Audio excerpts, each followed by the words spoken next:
আরে বাহ, আজকে তো সব বন্ধুরা একসাথে। আরে বাবা, তুমি কি একই ক্লাসেই পড়ো? না না না আঙ্কেল, আমি তো 8 বছর আগেই পাশ করে বের হয়ে গেছি। 8 বছর? তাহলে তোমাদের বন্ধুত্ব কিভাবে হলো? ওর কলেজ আর আমার কলেজ একবার পিকনিকে গিয়েছিল, তারপর থেকেই বন্ধুত্ব হয়ে গেছে। ও, তাহলে তুমি মনে হয় একই ক্লাসে। না না আঙ্কেল, আমি তো এসএসসির পরে পড়াশোনা ছেড়ে দিয়েছি। পাশে আমার কনফেকশনারি দোকান আছে। তাহলে তোমাদের বন্ধুত্ব কিভাবে হলো? আমার দোকানে বাকির খাতা আছে যে।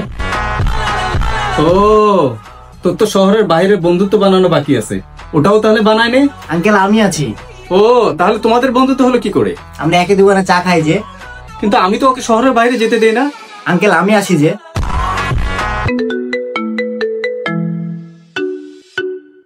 তোর কলেজে স্যার ফোন দিয়েছে, নিশ্চয়ই কিছু না কিছু গন্ডগোল করেছিস। লিটনের নাম্বার বন্ধ পাচ্ছি, ওকে জন্মদিনের ইনভাইট দেওয়ার জন্য কল দিচ্ছিলাম। ও, আপনার ছেলের জন্মদিন? আমার পক্ষ থেকে আপনার ছেলেকে অনেক অনেক শুভেচ্ছা জন্মদিনের। আরে আমার ছেলের না, আমারই জন্মদিন।